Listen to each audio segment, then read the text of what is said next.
I look for toughness, right? I want to see a guy compete at both ends of the court, offensively and defensively. I don't want to just watch a guy who plays well against bad teams. Like, we had Ty Lawson, Malcolm Delaney, Kevin Durant, Mike Beasley, like all those guys, Nolan Smith, all those guys got away. But Maryland's getting 4 or 5 million, but you'll know that Michigan State's getting 4 or 5 million. You'll know that Penn State's getting 4 or 5. Like, we'll all be in that same threshold of funds, you know what I'm saying? So, you shot 36% from three. Oh, shorty. Right. You want to come up? Like, that's what it is. That's what it is, man. Like, let the lower schools develop them and bring them on up and let the big boys get them. You know what I'm saying? Like, separate and bang. You know what I mean? Like that's a money shot. Yep. You know, and to me, every kid that has had a bag, like when I say bag, like look at Shay. So you know Jimmy Patsos, he's aggressive. So I'm like super scared. So I told my prep school coach, I'm like, yo. So you think like somebody had this in order from the beginning? Make the style go a certain way, but then how I just, at the end of the day, people still got their own coaching styles, right?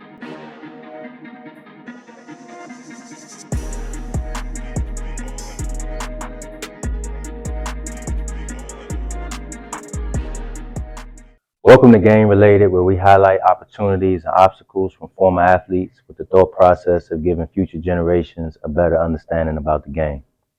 These conversations are meant to bring awareness to the hardships and opportunities that come along with the game. Let's get game related. All right, y'all, we back with another episode. Very excited. Obviously, we got a new background. We up at the University of Maryland with our guy, Rick Harris. Man, Rick has had a outstanding journey in this game. Played overseas for quite some time, transitioned into coaching, right? We're going to talk to him about what it's like playing in the Big Ten, NIL, what they're looking for at the University of Maryland. And then obviously we're going to spend some time talking about his playing years, man. So welcome to the show. Well, thanks for having me, guys. Yes, sir. Welcome. Yes, sir.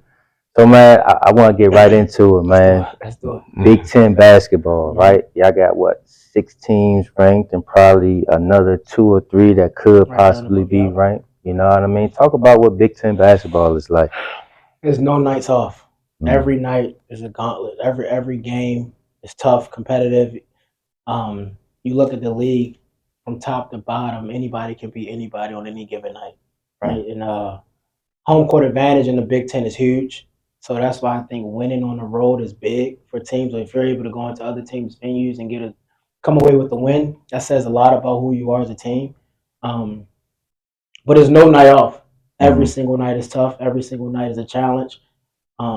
Every coach in this league is high level. They're very detailed. They know their stuff. That's Big Ten basketball.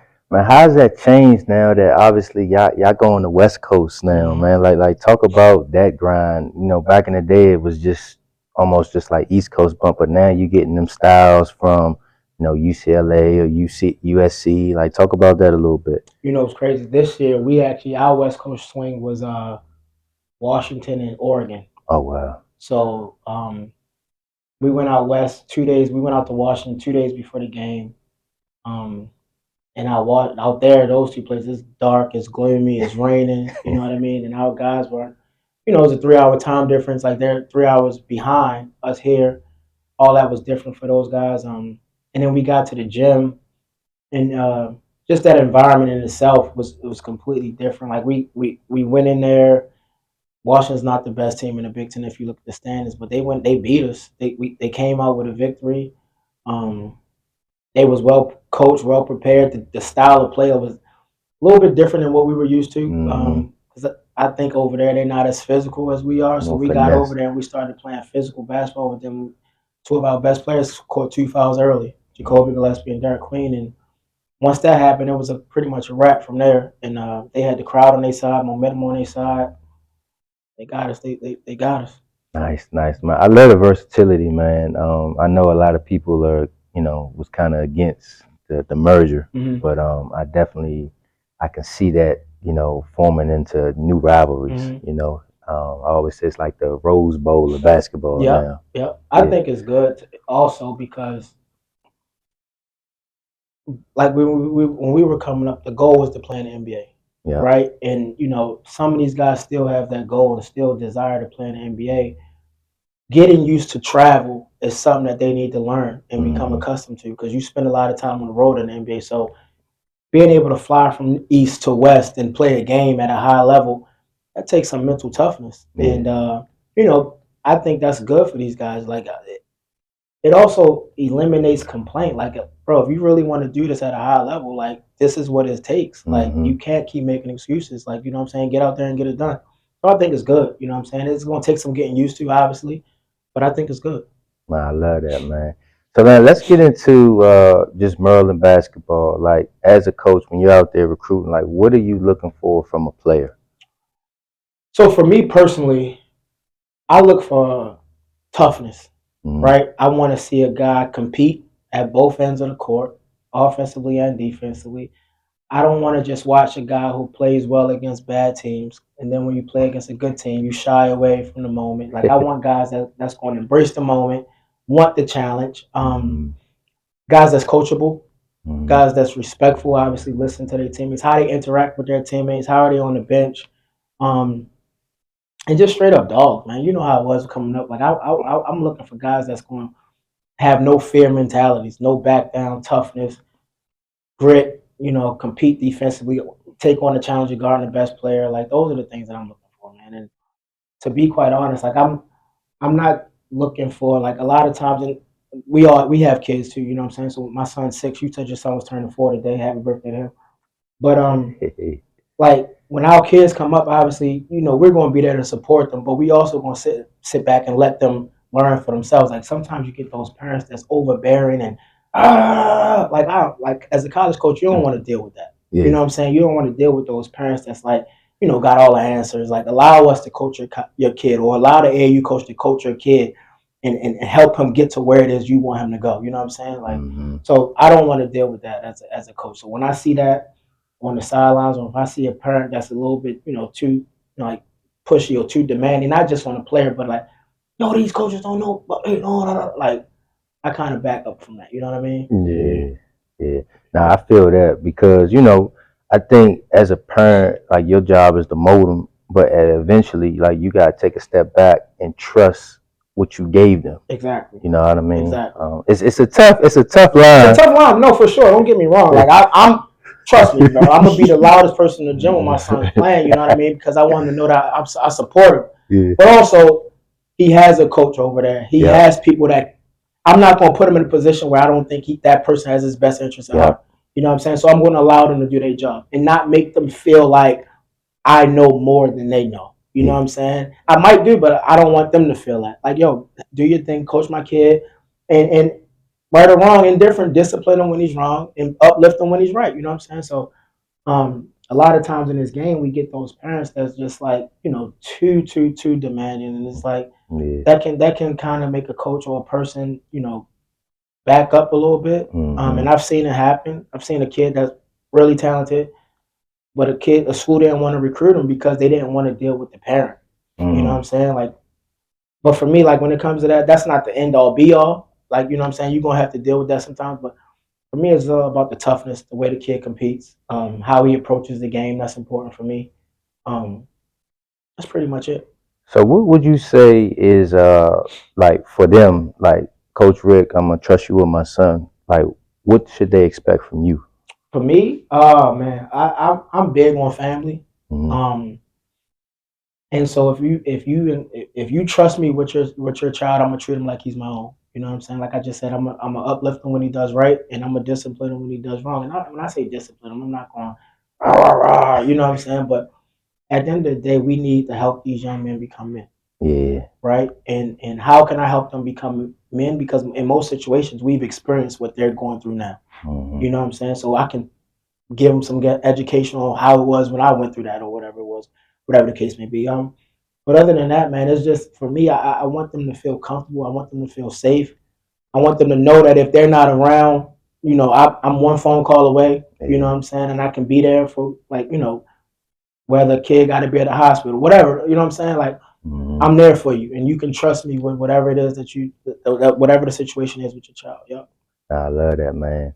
And the last thing on the recruiting side, right? You guys are starting to get a lot of guys and keeping them home. Mm-hmm. You know what I mean? Talk about the importance of being able to keep. This is, I think, the hotbed. Mm-hmm. You know what I mean? There's so much talent in this area.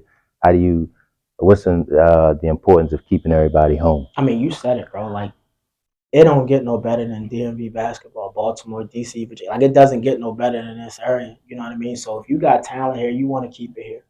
And I think throughout the years, when I was coming out of school, you know, we had guys that got away. Like, you know, we had Ty Lawson, Malcolm Delaney, Kevin Durant, Mike Beasley, like all those guys, Nolan Smith, all those guys got away. Yeah. You know what I mean? So imagine how many national championships Maryland could have possibly had if they all came to school here. You know what I'm saying? Like, so now the job is to keep them all here as best we can. And I think we've done a good job of that so far, man. I think we have, if you look at our roster, we got a few guys that's not from the state, but majority of the guys are from DC, Baltimore, Virginia. And if you look at our staff, our whole staff is pretty much from this area as well. So I think we've done a good job of that. And then the part of the recruiting, what I think people don't understand is sometimes the name on the school looks good, like, you know, Duke or Kentucky. Like, it looks good, right? But you sending your kid out there, they don't have to play your kid. Like, it doesn't have to be any loyalty there. You know, you being from this area, coming to the University of Maryland, we have to play your son. Like, you just have to, because we have to recruit this area. So we can't do wrong by your kid. You know what I'm saying? It'll be like, we'll be crucifying ourselves. You know what I'm saying? So that's part of the thing, like in the recruiting, that a lot of people need to understand, especially being in this area. Like, man, hey, man, I'm going to the hometown school, the state school. You know, I'm from this area. You know, people love me here. Like, I'm going to play there. Like, that's a big factor. Man, you just brought in some important optics on that, man. I hope y'all caught that for sure, man. So, man, let's jump into NIL. Okay. Right? I love the fact that guys are getting paid. You know, but like, how do you guys still keep them motivated during that time frame? To be quite honest, man, like, I'm excited the guys are getting paid also. And you know, when it comes to the motivation piece, but yeah, like I was saying, man, you know, we can rah and pump the guys up and do all that stuff, but a lot of the motivation comes within. You know what I mean? Like, how passionate are you about this game? How much do you love this game?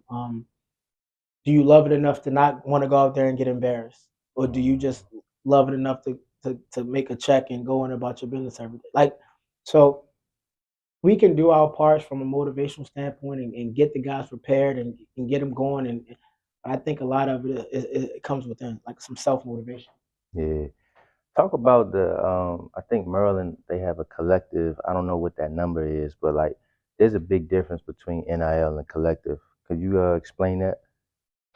So pretty much what a collective is, to my understanding, is it's pretty much like a group of people come together and they put money into a pot, right? And in that collective, you have, I don't know, I don't know if it's a cap on it, but certain schools have a certain number that they want to put in the collective, right? And let's say Maryland's collective is 2 million or something like that. I don't know exact numbers, but let's just say it's 2 million. So what will happen is us three will come together, a few other people will come together, and we'll just put whatever we can afford into the collective, and that will be distributed out to the players. Like, however you feel. Like, if you feel like player A is worth X, Y, and Z amount of dollars, you'll take that out of your collective and pay them that amount of money. You know what I mean? That's pretty much it. Okay. And like, when y'all are recruiting, like, is that the first topic that come up? So, to be quite honest, it's not the first topic. Okay. From our standpoint, we like to talk about the school. We like to talk about the education. We like to talk about how we're going to use a kid. We like to talk about all of those things before we get to the financial presentation. But that's the only thing that they're listening for. You know what I'm saying? Like, they ain't trying to hear none of that other stuff. Like, they, all right, bro, all right. And then you see financial presentation on the screen, everybody sit up, ears be open a little bit more, questions start getting at. So, Coach, you said he was going to get how much? Like, you know what I'm saying? That's the only part. They don't care how much. They don't care about the population of the school. They don't care how many minutes. They don't ask nothing. The development. They don't. Nah. How much you said they was gonna get, coach? Yeah, that's it. That's the big part. That's what they waiting for sure. Man, it gotta be tough, man, because obviously when a guy's getting recruited, they might have people in their ear, Mm-hmm. and how do you guys regulate from, let's just say, I have my son, right, and I just come tell y'all that this school offered me 400 when they really only offered me 200. Mm-hmm. You know what I mean? Like how do y'all navigate through stuff like that, or Yeah, can you? it's tough. It's hard. It's hard to do because, like I said, you don't know who's being offered what, right, and what's being offered, right. And I joke around with the coaching staffs upstairs all the time when I say, hey, yo, we should start calling these schools and these staffs that we got friends with and just being like, yo, did y'all really offer yo X, Y, and Z? Like, we just all, as coaches, we need to all just come together and be like, this is what I'm giving. You know what I'm saying? Like, so we can all be on the same page because we getting like, it's highway robbery. We getting raped. You know what I'm saying? With no mask, and it's it's like if Lil John down the street, was getting recruited by us, and he knows he's getting recruited by us. And let's just say he posted, he had someone post like, I'm taking an official visit to, I don't know, Villanova or something, right? And he could come back, and it might not even be true, but he could come back and like, well, if y'all really want to be in the race or sit at the table, like Villanova offered $750. Mm-hmm. What y'all going to do? Just to check our temperature. Mm-hmm. You know what I'm saying? So like, even if depending on how bad you want Lil John, you gonna be like, all right, well, we gotta give you 800. You know what I'm saying? Depending on, and whole time you might price yourself out. Yeah. You know what I mean? But if you want to play hardball, well, Lil John, we only giving you 300, and just see where he at with it. You know what I'm saying? But the game is difficult, man. It's hard. It's hard. You never know. You don't know what people getting. Yeah, man. I would love to see some type of not cap to it, but just something to regulate it a little bit more. Yeah, I think that's what's happening next. The next couple of years, I think we're going into a revenue sharing model, and so everyone will pretty much know, like, budgets or whatever you can say, like I don't know, like Maryland's being a football school, right? Not a football school, excuse me, but Maryland having a football team, right? And I think the number is 22 million or something like that. Money gets split. Majority of that goes to football. Maryland to get like basketball to get like 4 or 5 million of that. You know what I mean? But Maryland's getting 4 or 5 million. But you'll know that Michigan State's getting 4 or 5 million. You'll know that Penn State's getting 4. Like we'll all be in that same threshold of funds. You know what I'm saying? So it'll kind of bring recruiting back to like normal. You know what I mean? Because it's like, all right, I know Maryland got 5 million. I know they got 5 million. All right, like, you know what I'm saying? Like, it's kind of putting a cap on it, which I think is good. But then it's going to also, in my opinion, I don't know if this, but I think it'll probably still be some little under the table deals going on, some transactions. sure. You know what I'm saying? Like, it's definitely going to be like, yo, upstairs bathroom, brown paper. You know what I mean? Like, it's going to happen. That's just what it is. Yeah. So along with how the NIL came on the scene, now we got the transfer portal. With the portal, first tell me like your pros and cons with the portal, and like it seemed as though, as far as recruitment standpoint, they recruiting the guys that's more in the portal than the high school guys. Yep. So tell me what's your thoughts about that. The portal, in my opinion, I don't think it's bad. I don't like the amount of times a person get to transfer and play. I'm not a fan of that. Like a kid bouncing from school to school to school to school just because. But I think in a sense, like, the portal it's not like it is what it is, right? But like portal recruiting, it's probably like a week long at most. You know what I'm saying? When kids go into the portal, you start to recruit them, you start to evaluate them for a small period of time, and hopefully you strike gold, right? Like, in this year, we've been able to strike gold with the guys we got out of the portal. You know what I'm saying? Like, we've been able to get some really good players out of the portal this year.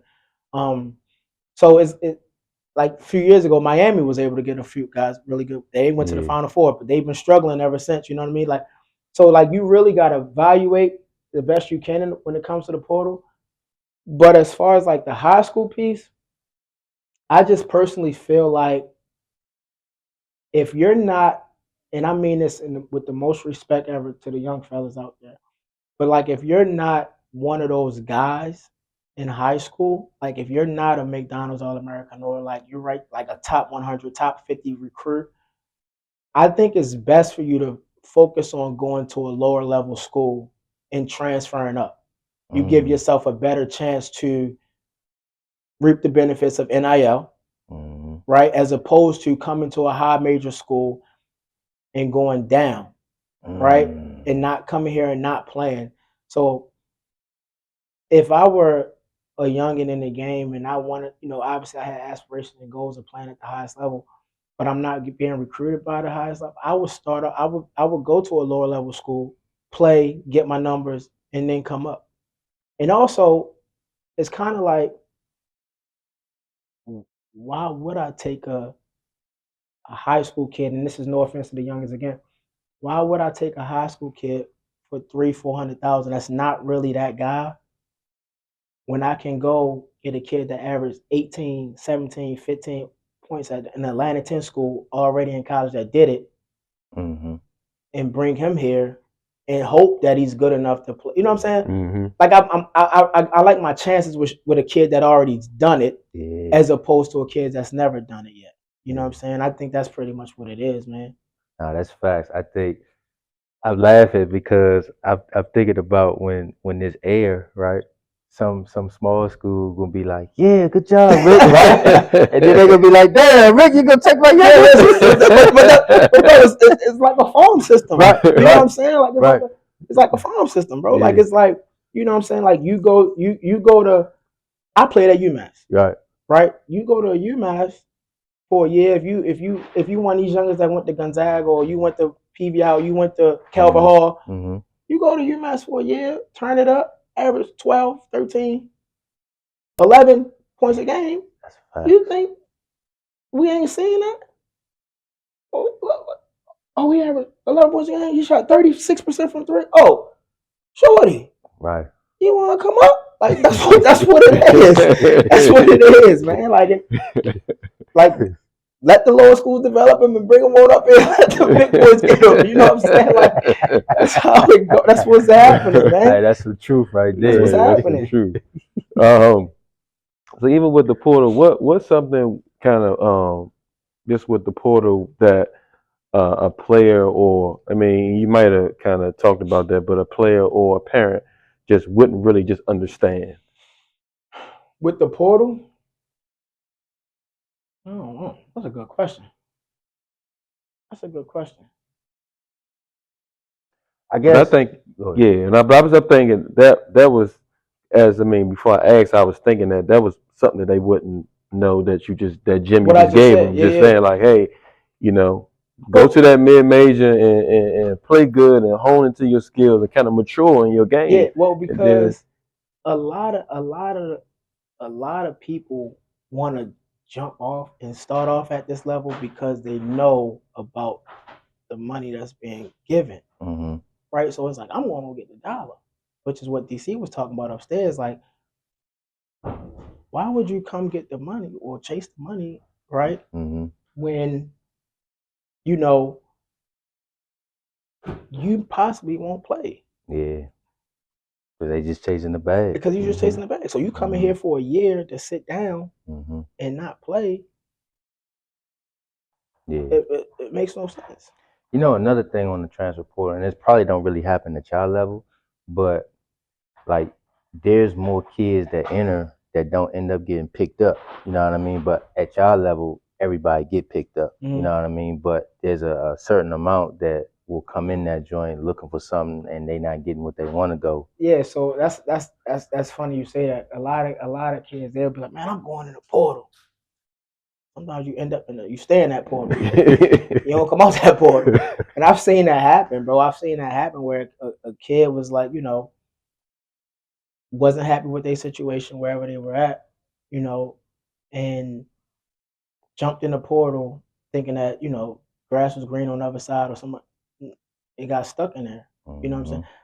The one thing I will say about the portal that I'm not a big fan of is it us grown when we was growing up, like transferring wasn't really a thing. Like it was like finish what you start. It faced that adversity, become a man. Like now it's allowing kids to, when things get hard, oh, I'm just going to turn in and running, and that's something that I'm not a fan of. You know what I'm saying? Now, granted the situation. Granted, if you at Jacoby Gillespie at Belmont and you playing really well, of course you're gonna want to elevate yourself and challenge yourself. But if you at a school and you're not doing great and you're not playing well, and your coach is challenging you to become better or become more, and you're not seeing that, so you're like, man, I don't know what to do, and you think it's okay to run from it, that's not okay. You know what I mean? Like that's not cool. So and I tell myself this all the time in life. As men, we've been there. We talk about life and life, right?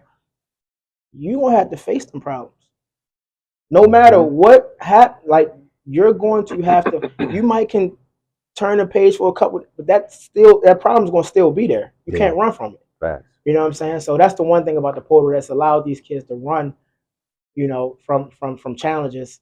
But other than that, man, if you do it the right way, if you're doing it for the right reason to better yourself and want more, like for the guys that we were able to get here, they all played well at their previous schools. They were doing good, and they wanted to challenge themselves and come higher. So that's part of it. So so now we're going to like trends and playing styles, right? Mm-hmm. So now the mid-range game, Yeah, right? It's definitely when we was coming up, yeah, it was critical. yeah. But now it seems like the mid-range game is dead. What's your take on that? Because we got a guy on our team that I personally feel it. Rodney Rice, his mid range is elite, and coach let him shoot that thing all the time. But the game has changed so much from like analytics, right? So it's like the analytics say this is a bad shot. So now all the coaches is like threes and layups and free throws. That's what I want.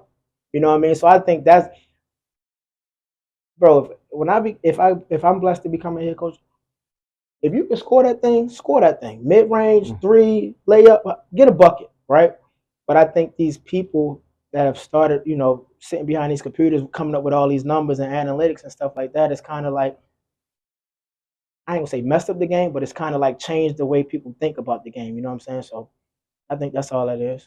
Yeah, man, that's a tough thing, man, because even within, I feel like within basketball, we don't have a lot of basketball people that are behind the scenes. We got a lot of, I guess, business people, right? And there got to be some balance with that because, like you say, we all know what's a good shot. You know what I'm saying? Like if a dude, for sure that dude can get somebody on his shoulder and separate and bang. You know what I mean? Like that's a money shot. Yep. And to me, every kid that has had a bag, like when I say bag, like look at Shay or Ant. You know what I mean? Like them dudes are big time scorers and they got a mid range game. Yeah. I mean, all of Kobe, Mike, Yep. DeMar DeRozan probably got the best mid range game in the NBA, right? You know what I'm saying? Like that's how you get buckets, bro. Like you know what I'm saying? Like so.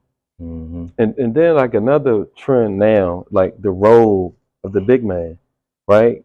Like it seemed like just now in college, it's critical and it has an importance. But like, now NBA, everybody's stretched, everybody want to shoot threes. Yep. Like what you think about that? Far as the role of the big man now? You pretty much said it, man. Like the old traditional big man is kind of like extinct in a sense, right? You know what I mean? Like because everybody can shoot the tray ball now. You know what I mean? Like so it's like small ball five. You know what I'm saying? Like so pick and pop five, and the game has changed so much because of the 3-point line. You know what I mean? The game has changed. Like if you're 6'10" and can't shoot, it's like the end of the world. You know what I'm like? That's crazy. You know what I'm saying? Like, Yeah. he can't. His jump shot isn't. He can't shoot the ball, and it sucks because Shaq and them wasn't shooting no jump shots. Right. Exactly. They was Super biting that effective. rim. Right. Exactly. You know what I'm saying? And you're gonna penalize a kid for being not penalize, but you're gonna take an opportunity away from a kid that's 6'10", 6'11", that can bite that rim, super aggressive, super mean in the paint because he can't shoot the tray. Yeah.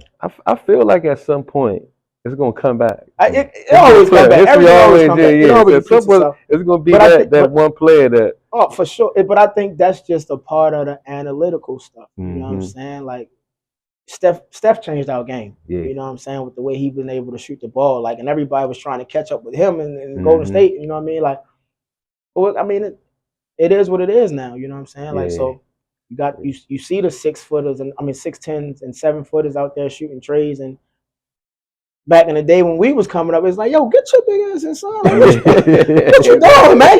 You clogging up the space out here. Like, you know, so like, roll, man. Like, roll. There you go, roll. That's a fact. I mean, that's what it is, though, man. Yeah, because I know when I played, man, I thrived off my big man dunking and like dunking on somebody. That got me hyped. Like, throwing a lob or something. Yeah, that got me hyped. So when the ball come in, I'm getting up on my man. Like, I'm about 94. Let's go. Man. So like it's crazy how it changed. You used to cuss the big man up. Man, what you doing? Shooting the ball, man. You ain't no god. So also, all right. So we always ask, and we talked about it off camera. 12 seconds left. Yeah. We need a bucket. What's your go-to? Oh man, y'all already said it, bro. We damn one. You already said it. Hard right, spin back middle. I got to. I get some every time. That's my go-to. Was that something you had when you was a shorty, and it just never? It never left. Bro, honestly, bro, I had it when I was shorty, but that was just the most comfortable move for me, bro. Like, it was just something that I could do without looking crazy. Like, because a lot of times, bro, I remember one time I was in high school, right? And I was probably like a sophomore or a junior. And my people, we used to always play 50 in the backyard. Like, not backyard, but in the alley. What's 50? Like 50, like y'all play 33 in DC. Yeah, y'all play 33 over there where y'all at. So we called it 50, but it was by 5, 10, 15. Okay. Same thing, same game, same concept. I used to work on these moves, Tim Hardaway, or like, you know what I'm saying? Like whatever I saw NBA players doing, I used to work on them. So we had played pickup one time up Loyola. I'm probably like a sophomore in high school, maybe like a junior. I can't remember. And my man, Fred Stanback, I used to love Fred Stanback. That was my guy, bro. Like, if Fred, if you watching this, bro, he's my guy, bro. Fred was nice. Yeah. Like, chubby bucket. Right? So I'm on the break, bro, and I'm seeing Fred like backpedaling, right? And I try hitting with the fast Timmy. Yeah, bro. I fell. So I'm like, yo, I gotta get a move that's like I'm comfortable with. So if I'm on the break and I'm coming at you full speed, out, in and out, pop to the spin. You know what I'm saying? And I got comfortable with that, and I just stuck with it. Like, just stuck with it. And then after a while, I started hitting them with the drop cross to that Euro joint. But I needed something to make that I was comfortable with. A to B for me. A to B. That's so funny. You just said that you just fell. I fell smack on my face, bro. I was embarrassed. Like, Jimmy Patsos was the coach of Loyola at the time, so they was recruiting me. Yeah. Right. So I'm ailing myself. I'm getting recruited by Loyola. You know what I mean? Man, I get on that break, man. I holler, ya ball. I say, yo, oh man. Then I try to ball. And he was like, man, what?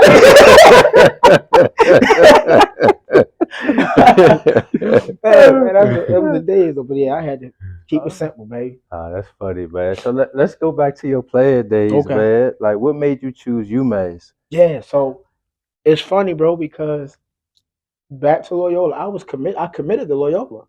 Okay. Yeah, I ended up committing to Loyola. So long story, my mom was like, Baltimore mom, you know what I'm saying? Like, work hard, college wasn't like couldn't afford it, you know what I mean? So it's like I got my first scholarship. She like, Ricky, we taking this. Like, I don't got time to play no games with you. Like, you're going to Loyola. I can't afford nothing. Like, you know what I'm saying? Uh-huh. Mom, we gonna find something gonna come. You're going to Loyola. My AAU coach was on staff at Loyola, Bino Ransom. Yeah. Commit to Loyola, right? So I don't think in my SAT school I wasn't eligible yet or qualified yet, Uh-huh. and so I had to go to prep school. So I went to prep school at Winton Prep in Massachusetts, Western Massachusetts, in the middle of nowhere, Yeah. right? UMass just so happened to be 30, 40 minutes away, Right. right? So I started killing like prep showcase tournament. I was hooping, right? I'm talking about hooping, bro. Like playing out of my like I was surprised myself, right? So I called Jimmy Patsos. I'm like, yo, coach, I'm decommitting from Loyola. When I tell you him and Terrell Stokes, former Maryland point guard, they was on the next flight to Winchester, bro. Yeah. I'm like 18, bro. You know Jimmy Patsos. He's aggressive. aggressive. So I'm like super scared. So I told my prep school coach, I'm like, yo, Coach Burns, can you just like tell him like I don't want to go there? Like I'm trying to avoid him. Transfer portal type stuff. I'm running from the conference. I'm running from it, right? So Burns like, no, get your ass in there. You're going to face this like a man. So go in the office. I'm like, yo, coach, I'm shivering. I'm you know what I mean? And at the time, I'm one of them kids. I was super emotional, so I'm like kind of like teary eyed. Like, and he like, why the fuck are you crying? You know what I'm saying? So I get in there. I'm like, yo, coach, man, you know, I appreciate it, but I want to decommit. And he like, what do you mean you want to decommit? He was like joking at like he was like joking, but serious at the same time.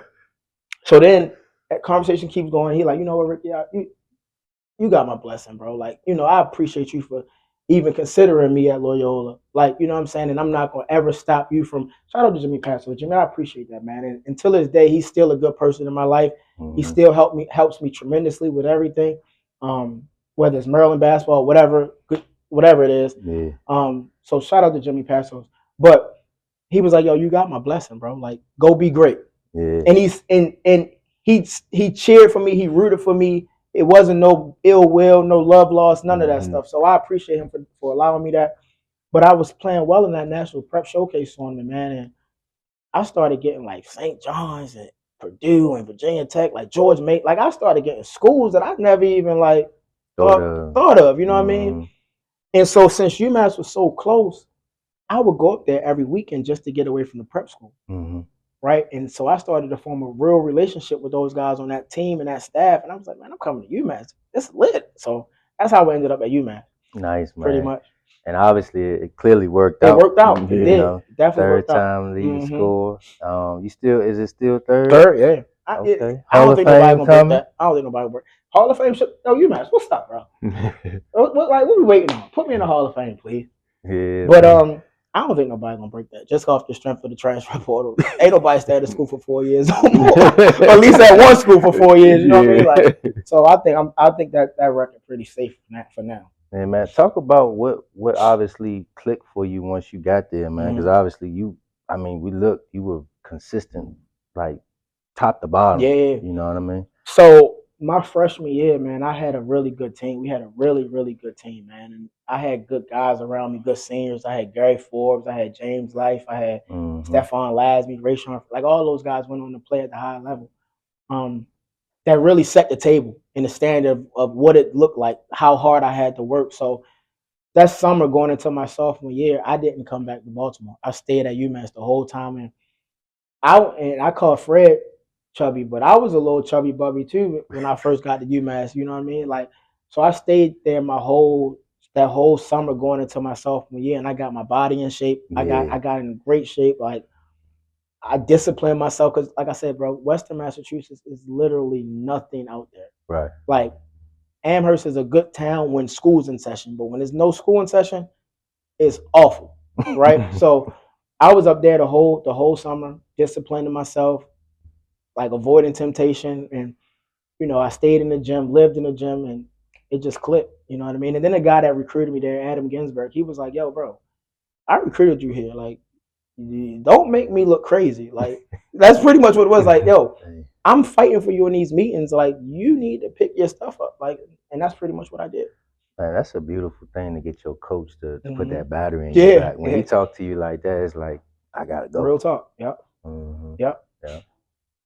So let's go with the overseas, man. Okay. So where did you play overseas? Yep. And what was like some of the best places that you've been, Oh, like the man. best games? So I played everywhere, bro. So my first job was in Lithuania. I was on a Euro Cup team in Lithuania, and when I tell you that was an eye opener, like the way they play basketball in Lithuania and the way they look at it, they first of all they think they're the best basketball players in the world in Lithuania. Okay. Right? It's a basketball country, but their style, because I went over there with my mentality, how we are. I'm going to get buckets. I'm killing. They like, oh, young, like that ain't how we play. We play the right way, and that's where I really learned how to play basketball when I got to Lithuania. It was like make the right pass. You know what I'm saying? Come off the pick and roll. Look at the opposite skip. You know what I'm saying? Like, so I really learned the game there. But I started off there. Then I went to Germany. Then I went to Turkey. I went to Italy. I came back to Germany. And as my career went, like as I got later in my career, I started playing in Argentina. I played in Dubai for a year. Yeah, I was a traveler, bro. I was all over the place. My favorite place out of all those places, Germany was elite. Like Germany, every game was sold out. The people spoke English over They there. give you a chant. Huh? You get your little chant. Yeah, you get to chant at the end of the game. Like, you know what I'm saying? So like that play, Germany was high level. Turkey was high level. Dubai was like playing like Dubai was like a good money making job. Dubai was like playing at the YMCA. Dubai was like our regular players, like they had real life jobs. Like they would come from work to practice, like, but it was like that extracurricular. Like, so it was like our two Americans versus y'all two Americans. Like, who got the better Americans? Like, we was out every night in Dubai. We was like it wasn't like, but it was good money over there. Like, so I'm glad I got to experience that. But like Turkey was like, you know how it was. Turkey was high. Italy was high level. Like, what would say some of your best games? some of my best games. Jeez, I would definitely say it was either Germany or Turkey. Like Germany, we used to have war. Isaiah Swan. Oh man. I know this question might come up in a later. Toughest guy I had to check. Hands down, Isaiah Swan. You never knew what he was going to do, bro. Smooth with you it too. never knew when he was going to shoot it. You never knew what he was going to do. He was going to either long cross you, hezzy, step back. You never knew what was coming with Swan, bro. And then he'd sleep because he had bounce. And he'd dunk on you. And he'd dunk on you. So he was the toughest person I had to guard overseas for sure, by far. Not even close. So what advice would you give to a youngin that might be watching and they got aspirations to play overseas? Oh, what advice would you give them? Honestly, man, I would just say stay the course. Don't have all the answers. You know what I mean? There's a lot of these people get into it where they think they know everything. Don't have all the answers. And be coachable. You know what I mean? You get overseas as a foreigner, you're already at a disadvantage, because we're American. So, you know what I'm saying? Like, get over there and be respectful, embrace the culture, pretty much become one of them. You know what I mean? And obviously, if you're not in that position yet, put yourself in a position where you're around or you're surrounded with people that's done it or been there. Pick their brains, become a sponge, and let it work out. Okay. But another thing I wanted to ask, as far as agent wise, like how was that? Did you already know him? Did it come through school? So it's funny. Playing at UMass, I had a few guys they would come to games. You know what I'm saying? I had Mike Whitaker, who's now Aaron Wiggins' agent, actually.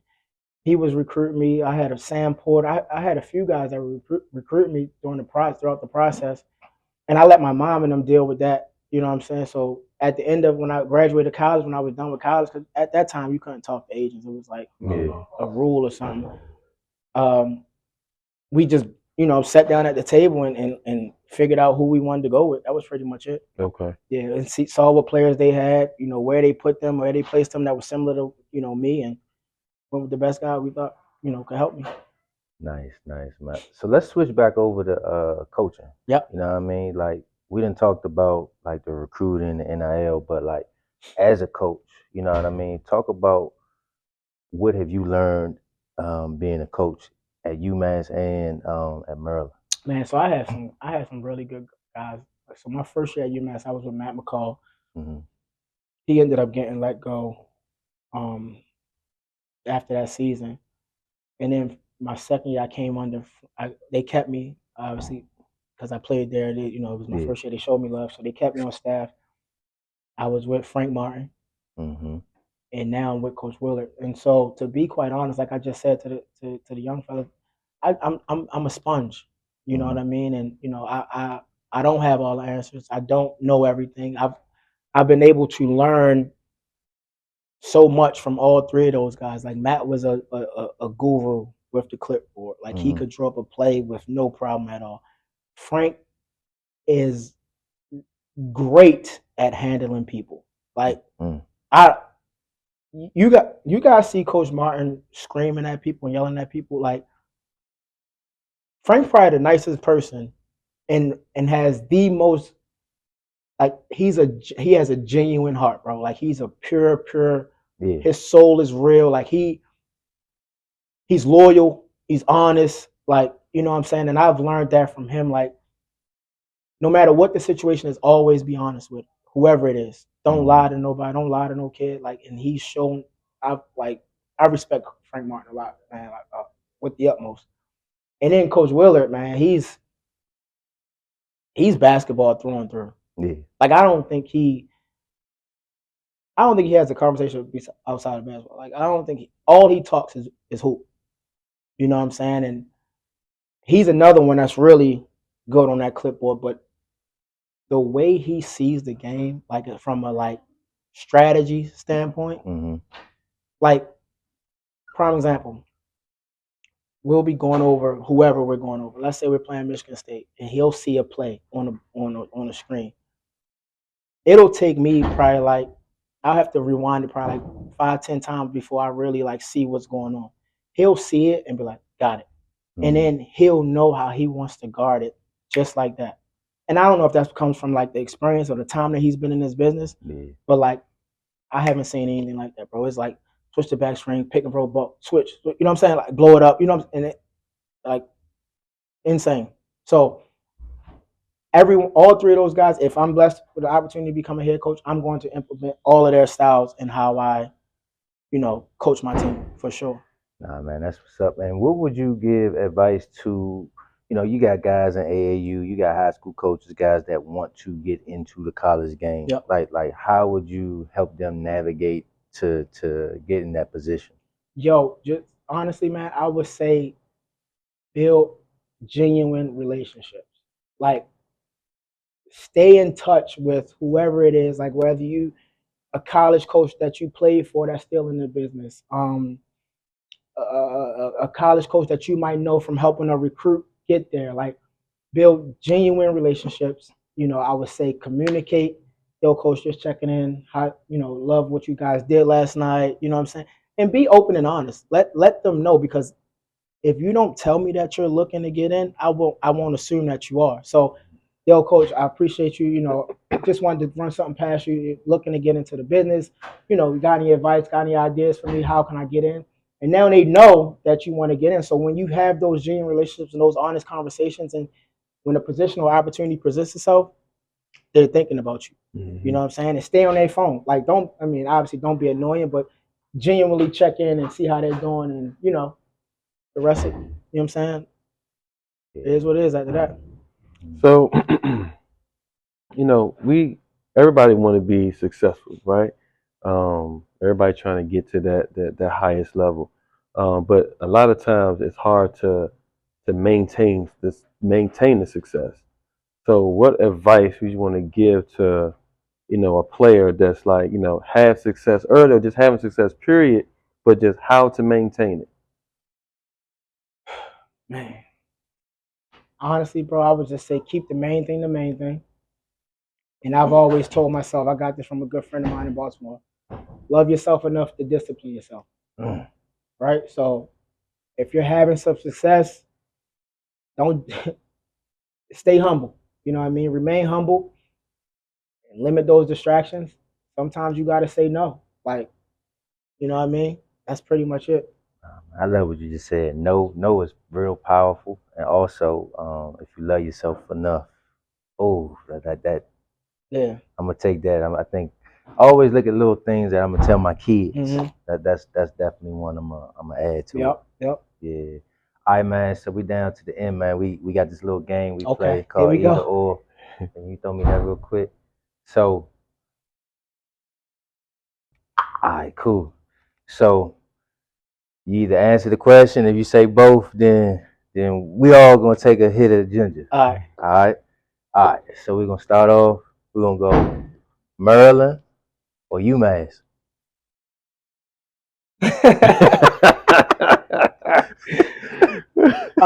Both. God. Ah, ah. Oh, shit. That's all right. All right.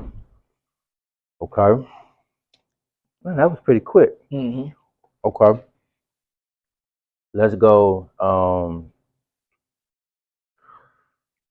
Ooh, this a. Mm. Shay or Aunt Edwards.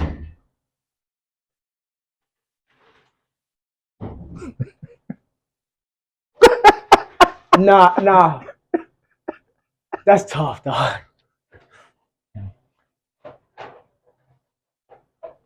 And Ellis. Okay. Okay. I will go Aunt Edwards. Okay. All right. Chris Paul or Jason Kidd. CP. CP. Okay. All right. All right. Let's go. Man, this one's tough to do off the dome. Uh, who's the guy I wanted to ask you? Let's go, Luca or Jason Tatum.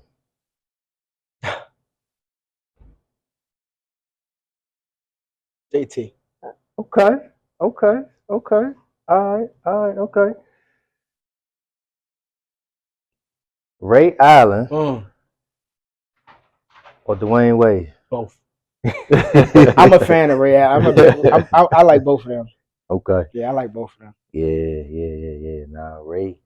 I think Ray get kind of slept on a little Yeah. bit. They forgot about Jesus Shuttlesworth. Yeah. All right. It ain't bothering you. I mean, I'm trying to keep my cool. We go on the camera, you know what I mean? Okay. A little spicy though. Mhm. Okay. All right. Kobe or Brown.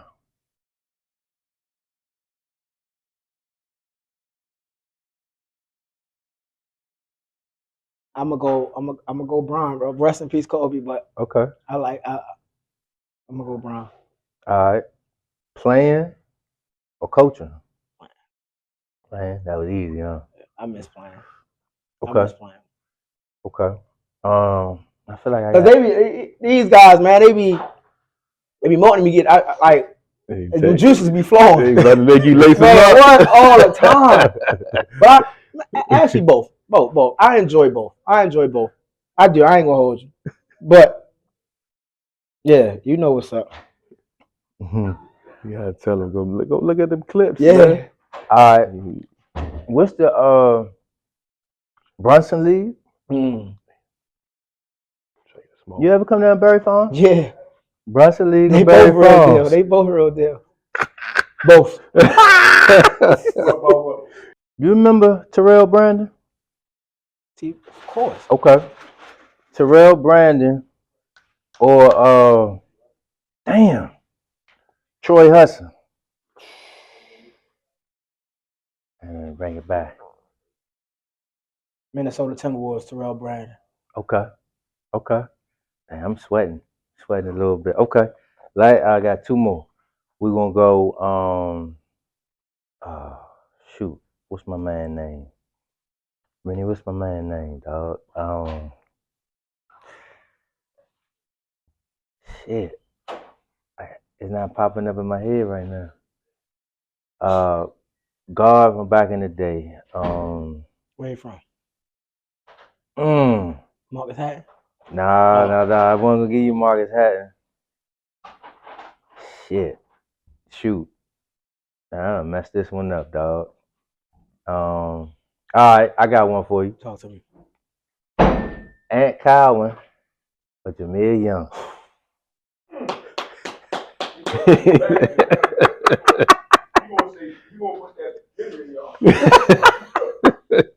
Both. They both my guys. All right, last one. Jordan or Bron? Mike. Okay. Mike. All right, cool, man. So, man, we're going to close this out, man. You know, we're going to give you the floor, man. If there's anything you want, tell the parents, kids, you know, other athletes, other coaches, man, you know, just anything to close out.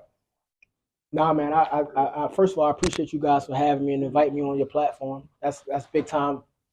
I wish you nothing but success and, you know, growth in this business. But to the young athletes, man, stay the course, continue to grow, continue to get better. Like I said, be a sponge, listen, don't always have all the answers. To the parents, continue to help your kids grow, continue to help your kids elevate, and continue to put them in positions to be successful. You can't live your dreams through your kid, so don't always put that pressure on them. But again, man, this is great, and I appreciate all you guys. Go Terps. Man, we thank you for coming on the show, man. Appreciate it. Make sure y'all like, subscribe, share this out. Most of all, stay game related.